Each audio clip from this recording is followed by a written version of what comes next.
मथुरा से गोकुल आते। बोलो राधे राधे। नंद बाबा को खबर मिली। नंद बाबा ने रानियों को, यशोदा मैया को और रोहिणी मैया को आदेश दिया कि एक बहुत बड़े ज्योतिषी बाबा आए हैं, हम चाहते हैं कि अपने बेटे का नाम उनके मुखारबिंद से ही रखवावे। गौशाला में लेकर के दोनों मैया पधार गईं। लेकिन माताओं का एक बड़ा अद्भुत स्वभाव होता है, शंकालु हृदय की होती है माताएं। कभी उस बाबा के से जाकर के हाथ दिखाएंगे कि बाबा हाथ दिख करके बताओ क्या है, कभी किसी और बाबा से हाथ जा करके दिखाएंगे, बाबा तुम बताओ। अब जब दोनों बाबा का बात एक जैसा ना हुआ तो माताएं कहती है कि वो बाबा तो ऐसा बोले थे। कभी दुर्गा जी को जाकर के गर्भवती दिखाएंगे, कभी हनुमान जी को जाकर के, कभी भोले बाबा को। तो ये माताओं का स्वभाव होता है। रोहिणी मैया और यशोदा मैया ने मन में विचार किया कि बाबा एक नंबर के हैं कि नहीं है, इसकी परीक्षा लेनी चाहिए। और दोनों ने अपने अपने बालकों की अदला बदली कर ली। यशोदा मैया का जो पुत्र है वो रोहिणी मैया ने ले लिया, और रोहिणी मैया का जो बालक है वो यशोदा मैया ने ले लिया। और गौशाला में दोनों माताएं पधारी। गर्गाचार्य जी महाराज बैठे हैं। जैसे रोहिणी मैया के गोद में बलराम जी को देखा, कृष्ण को देखा, और रोहिणी मैया के गोद में कृष्ण जी को और यशोदा मैया की गोद में बलराम जी को देखा, तो भगवान के चरण कमल को देख करके गर्गाचार्य जी महाराज की समाधि लग गई। ये विचार करके प्रसन्न हो गए कि संसार के जो मालिक हैं आज उनका नाम रखने का सौभाग्य मुझे मिला है। ये विचार करके एकदम समाधि में डूब गए। भगवान के चरण का दर्शन करके ही ध्यान लगाए, और ऐसा ध्यान लगा कि आनंद के सागर में गोते लगाने लगे। कभी कभी ऐसा होता है, आंखें खुली रहती है, लोग सो जाते हैं। ऐसे नींद में भी कई लोग सोते हैं। कई लोग जब सोते हैं तो आंखें बंद हो जाती है, पर कई लोगों का स्वभाव होता है कि आंखें अर्ध खुली रहती है और गहरी निद्रा में चले जाते हैं। जब 10-20 मिनट बीत गए तो दोनों माताएं आपस में बात करने लगी कि बाबा कहीं 3 नंबर का तो नहीं है, कहीं धर्म संकट में तो नहीं पड़ गए। अरे अभी तक कुछ बोलते नहीं। अरे बाबा जब यहाँ होते तब तो बोलते। बाबा का देह केवल यहाँ था, लेकिन मन तो भगवान के चरणारविंद में पहुंच गया था। उनकी आंख के सामने यशोदा मैया ऐसे हाथ को ऊपर नीचे करके दिखाती है, पलक गिरते नहीं है। यशोदा मैया तो उदास हो गई, हे भगवान, बाबा तुमको मरना था तो यहीं आकर के मरे, कहीं और जाकर के मरते। रोहिणी मैया ने कहा कि चिंता न करो बहन, मरने के बाद भी कुछ देर तक शरीर में प्राण रहते हैं, हिलाओ डुलाओ। दोनों माताएं, एक तरफ से यशोदा मैया, एक तरफ से रोहिणी मैया, गर्गाचार्य जी महाराज का हाथ पकड़ करके हिलाने लगी। जब बहुत जोर से हिलाई, अचानक ध्यान टूटा, शरीर में जान आ गई। और यशोदा मैया की गोद में जो बालक था, अयम ही रोहिणी पुत्रो रमयन सुहृदो गुणैः आख्यास्यते इति रामः बलाधिक्यात बलम विदुः। सीधे कहते अयम ही रोहिणी पुत्रो रमयन सुहृदो गुणैः, ये तो रोहिणी के पुत्र हैं। अपने गुण के कारण ये सभी जीवों के हृदय में रमन करेंगे, इसलिए इनका नाम होगा राम। अब बलाधिक्यात बलम विदुः, इनके अंदर बल की अधिकता होगी, परिपूर्ण मात्रा में बल होगा, इसलिए बल और राम को मिला दीजिए तो बलराम होंगे। रोहिणी के जो पुत्र हैं इनका नाम बलराम हुआ। और जब भगवान का नाम रखने की बारी आई तो कहते हैं बहूनि सन्ति नामानि रूपानि च सुतस्य ते। यशोदा मैया, तुम्हारे जो बालक हैं इनके अनेक नाम हैं। बहूनि सन्ति नामानि रूपानि च सुतस्य ते। इनकी जितनी लीलाएं होंगी इतने नाम होंगे, जब ये गोपियों के चित्त को चुराएंगी तो इनका नाम चित्त चोर होगा। जब ब्रजवासियों के घर में जाकर के माखन चुराएंगे तो इनका नाम माखन चोर होगा। जब बंसी बजा करके ब्रजवासियों के मन का हरण करेंगे तो इनका नाम वंशीधर होगा। तो अनेकों नाम हैं इनके। बहूनि संति नामानि रूपानि च सुतस्यते गुण कर्मानुरूपानि प्रतान्यहं वेदनो जना। मैं भी नहीं जानता कि इनके कितने नाम हैं। यशोदा मैया ने कहा कि बाबा देखो, हम लोग पढ़े लिखे नहीं हैं, हमें तो लाला का एक छोटा सा प्यारा सा नाम बता दो जिस नाम को लेकर के मैं अपने लाला को पुकार सकूं। बोले नाम तो इनके अनेक हैं, लेकिन सबसे सुंदर और सबसे बढ़िया नाम इनका कृष्ण होगा, क्योंकि कृष्ण का मतलब ही होता है कर्षति इति कृष्ण, जो जीव को हठात बलात् अपनी ओर आकर्षित कर ले, खींच ले। देखो तो भगवान की लीला कितनी सुंदर है। जब जिस जीव के हृदय में थोड़ा सा भी प्रेम नहीं रहता, भगवान की भक्ति नहीं रहती, रस नहीं रहता, जिसका हृदय एकदम नीरस रहता है, ऐसा जीव भी यदि भगवान श्री कृष्ण की कथा सुने तो उनके गुणों का गान सुन करके, गुणगान सुन करके उस जीव के हृदय में प्रेम जागृत हो जाता है। तो जो अपनी लीलाओं के माध्यम से जीव को हठात बलात् अपनी ओर आकर्षित कर ले, वह कृष्ण हो। और देखिए कृष्ण कितना सुंदर नाम है। जब कृष्ण लिखते हैं तो एक पाई डालते हैं और ऐसे घुमा करके ऐसे का लिखे और उसके नीचे रिकार की मात्रा देते हैं। रिकार को जरा गौर से देखिएगा तो लगेगा कि ये बंसी है। जैसे एक मछुआरा एक लकड़ी में धागा लगा करके उसमें एक लोहे का बंसी लगा देता है, उसका नाम भी बंसी ही है। वो क्या करता है, इस सागर में, मतलब जिस तालाब में, कुआं में, नदी में मछली तैरती रहती है, वो बंसी जाकर के उसमें डालता है। लेकिन कब डालता है, उस बंसी में खाने वाला कोई पदार्थ लगा देता है। मछली लोभ से ग्रसित होकर के उस बंसी में आके फंस जाती है। लेकिन मछुआरा को कैसे पता चलता है, मछली पकड़ने वाले को कब पता चलता है कि मछली इस बंसी में फंस गई है? तो उस धागे में एक तरीला लगा होता है। जैसे वो ऊपर नीचे करता है तो मछुआरा समझ जाता है कि इसमें मछली आके फंस गई है, ठीक ऊपर खींच लेता है वो। उसी प्रकार ये महात्मा जो संसार में है, ये सारे मछुआरे हैं, और ये हम जीव जो हैं इस संसार सागर में तैरते हुए मछली ही हैं। हम विषय भोग रूपी भवसागर में तैरते हुए मछली हैं, और महात्मा कौन है, इस मछली को फंसाने वाले हैं। कथावाचक सब महात्मा सब क्या करते हैं, भगवान के नाम रूपी, भगवान की कथा रूपी बंसी हमारे जीवन में डालते हैं। जैसे मछुआरा मछली को फंसाने के लिए, मछली को पकड़ने के लिए बंसी में थोड़ा सा खाने वाला कोई सामान लगा देता है और मछली लोभ से जाकर के उसमें फंस जाती है, उसी प्रकार महात्मा क्या करते हैं, भगवान की कथा रूपी बंसी इस भवसागर में डालते हैं, और जो जीव इस संसार सागर में गोता लगा रहा है उस बंसी में आकर के, उस कथा रूपी बंसी में आके फंस जाता है। लेकिन जैसे उस बंसी में तरेला लगा होता है, वो ऊपर नीचे करने लगता है, तो मछुआरा को पता चल जाता है कि मछली फंस गई। उसी प्रकार संसार में जब भगवान की कथा लेकर के, कथा रूपी बंसी लेकर के हम जाते हैं जीव को भगवान की तरफ खींचने के लिए, तो कैसे पता चलता है कि ये जीव, ये व्यक्ति इस बंसी में फंस गया है? इसका प्रमाण मिलता है भागवत जी में। भगवान की भक्ति रूपी बंसी में हम फंस गए हैं, इसका लक्षण क्या है?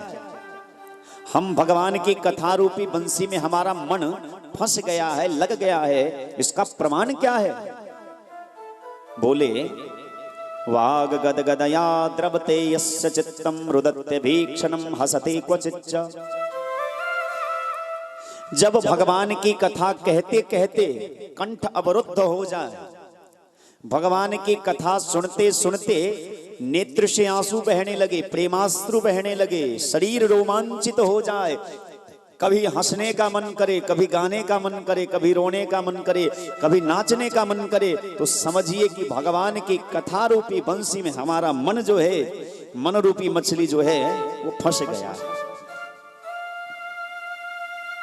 जैसे मछुआरा उस मछली को जब उसे पता चलता है कि मछली फंस गई है तो उस मछली को ऊपर खींच लेता है, उसी प्रकार जब महात्माओं को ये पता चलता है कि ये व्यक्ति भगवान की कथा में आसक्त हो चुका है, भगवान की कथा रूपी बंसी में ये फंस चुका है, तो संसार सागर से उबार करके उसे भगवान के चरण में लगा देते हैं। यही महात्मा का काम है।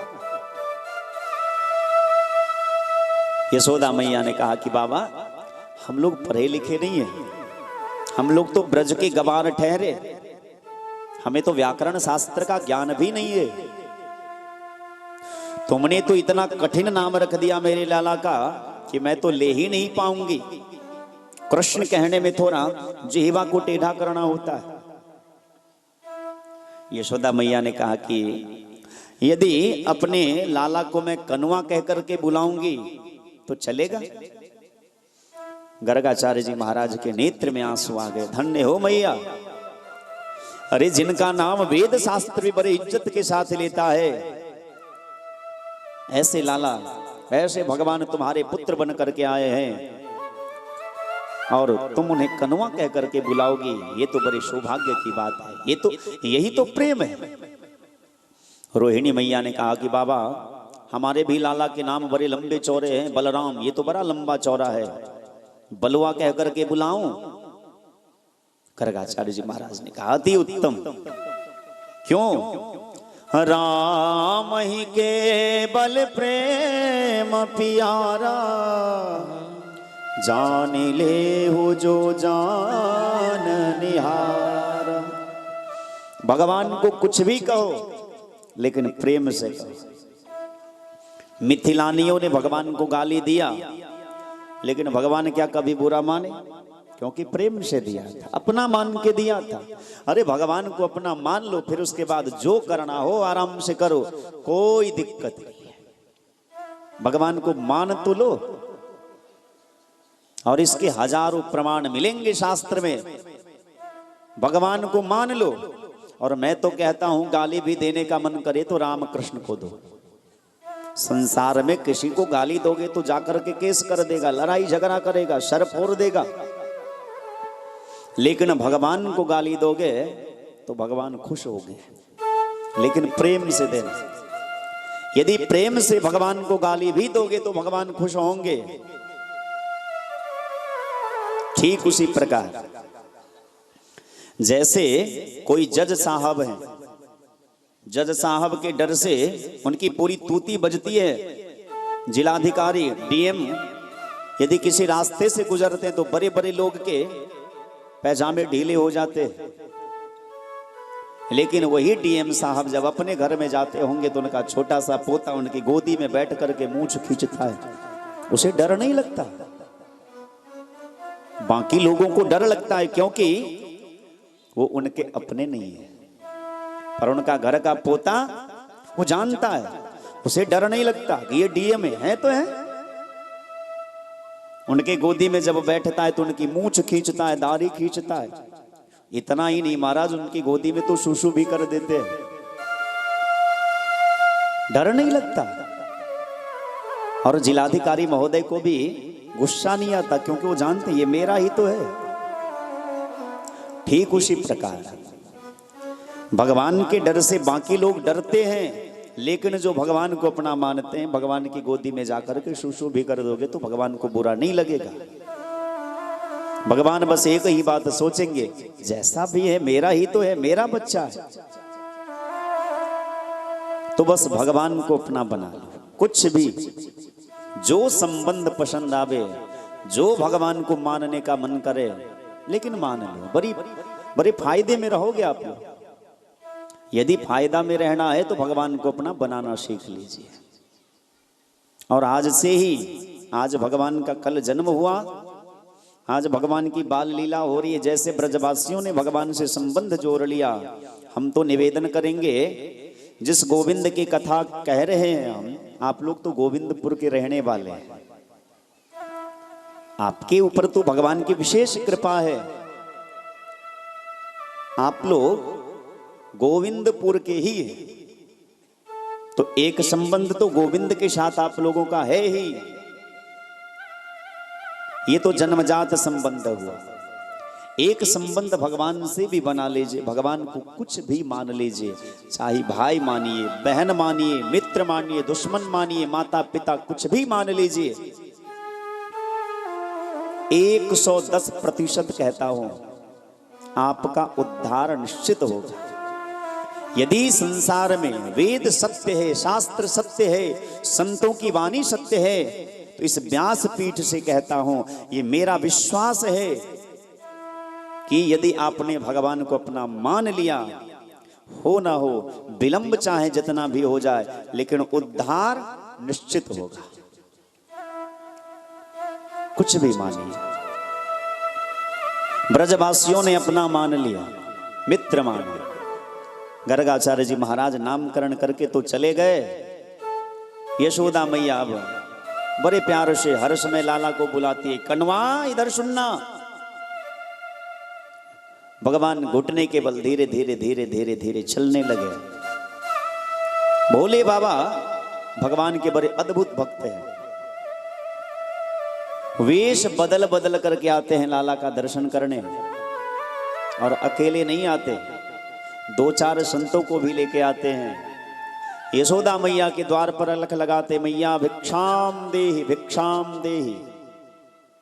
यशोदा मैया भिक्षा लेकर के बाहर आती है, लेकिन ऐसे अवधूत ऑर्डर दानी को देख करके मन ही मन सोचती है कि आज से पहले तो इस महात्मा को कभी इलाके में भी नहीं देखा।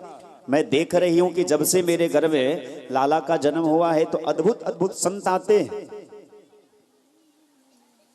भोले बाबा भिक्षा का तो एक बहाना लेकर के आते हैं।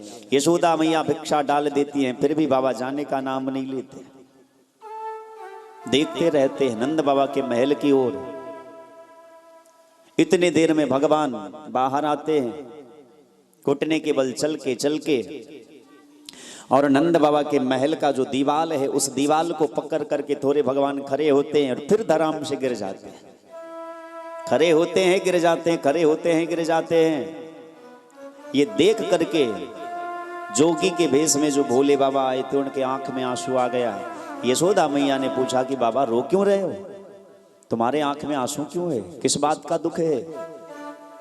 बोले दुख इस बात का है कि मैं नंद बाबा के महल का ईंट पत्थर क्यों नहीं बना। मैं महात्मा बनने के बजाय नंद बाबा के महल का ईंट पत्थर बनता तो आज भगवान के कर कमल से स्पर्श का सुख हमें भी प्राप्त होता। धीरे धीरे यशोदा मैया को लगने लगा कि ये कोई सामान्य बालक नहीं है।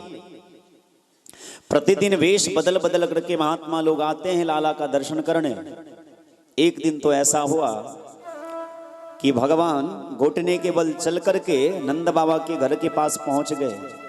जिस घर में बैठ करके नंद बाबा शालिग्राम भगवान की पूजा कर रहे थे, वहां घुटने के बल चल करके पहुंच गए। नंद बाबा ने देखा तो चिल्लाए, बाहर ही रहना, ये पूजा का घर है, यहां मत आना, नहाए धोए नहीं हो। भगवान का मुंह लटक गया, ये कैसे भगत जी भगवान को ही घर में आने से मना कर रहे। अरे साक्षात भगवान जिसके बेटे बन करके आए हैं, तो मुझे घर में ही नहीं आने दिया जा रहा है। उदास होकर के भगवान मुंह फूला करके बैठे। राम जी में और कृष्ण जी में यही तो अंतर है, कृष्ण जी 1 मिनट में ही मुंह फूला लेते। यशोदा मैया को नंद बाबा ने कहा कि अपनी लाला को ले जाओ, ये बड़ा नटखट है, उधम मचाता है। भगवान चुपचाप वहीं बैठे रहे और नंद बाबा तब तक सहस्त्र शीरखा मंत्र से पुरुषुक्त से शालिग्राम भगवान को दुग्ध से स्नान कराया, दही से स्नान कराया, घी से, मधु से, शक्कर से, शुद्ध गंगाजल से। और भगवान टुकुर टुकुर देख रहे थे कि असली भगवान को पूछता नहीं और ये पत्थर के शालिग्राम भगवान को दूध दही से स्नान कराए जा रहे। लेकिन मन में विचार आया कि इतने वर्षों से नंद बाबा के पूर्वज भी, नंद बाबा भी शालिग्राम भगवान को स्नान करा रहे हैं, तो ये कितने मीठे हो गए होंगे, इतने दिन से दूध दही में स्नान कर रहे। भगवान शालिग्राम की पूजा कर ली। नंद बाबा ने सुंदर तिलक लगा दिया, तिलक लगा करके तुलसी की माला पहना दी, वस्त्र इत्यादि पूजा के जो विधान है वो पूरा करके भगवान शालिग्राम को सिंहासन पर रख दिया और विचार किया कि थोड़ा अब गुरु मंत्र का जाप भी कर लूं। तो गुरु मंत्र जपते समय लोग नेत्र बंद कर लेते हैं, आंख बंद कर लेते हैं। नंद बाबा ने भी आंख बंद करके गुरु मंत्र जाप करना चालू किया। इतने देर में कन्हैया को मौका मिला, चौखट को पार कर करके आए और शालिग्राम भगवान को आसन पर से उठा करके मुंह में ले लिए। सोचे कि थोड़ा स्वाद चख करके तो देखो ये कितने मीठे हैं, और डेयरी मिल्क चॉकलेट समझ करके शायद भगवान को चूसने लगे। 15 मिनट के बाद जब नंद बाबा का ध्यान टूटा, माला पूरा हुआ, ध्यान टूटा, आसन पे भगवान को प्रणाम किया तो देखा भगवान ही गायब है। अब शालिग्राम भगवान के बारे में तो सब जानते हैं कि थोड़ा भी उल्टा पुल्टा पूजा में हुआ तो गायब हो जाते, टहलने कहीं चले जाते। देखा कि बगल में छोरा भी है, डांटने लगा। कन्हैया ने मन में विचार किया कि गलती तो हमारी है, तो अब इस बीच में बोलना सही नहीं होगा। चुपचाप एकांत में जाकर के बैठ गए। नंद बाबा बड़े उदास हो गए, रोने धोने लगे। यशोदा आई, क्या हुआ? अरे पता नहीं भगवान कहाँ चले गए। मैंने तो पहले ही कहा था कि तुम्हारा लाला बड़ा नटखट है, उधम मचाता है। मुझे लगता है कि बिना स्नान किए ये घर में आ गया, इसलिए भगवान दुखी होकर के चले गए। यशोदा मैया ने देखा कि माहौल अच्छा नहीं है, नंद बाबा बड़े गुस्से में, अभी बोलना सही नहीं होगा। लाला को गोदी में लेकर के बैठ गई। पूरा घर में खोज लिया, भगवान कहीं नहीं मिले। अब उदास होकर के नंद बाबा चिंतित हो गए, बैठ गए। याद आया, नाक पे हाथ दिया कि कहाँ गए भगवान, कहाँ गए भगवान, कहाँ गए भगवान। याद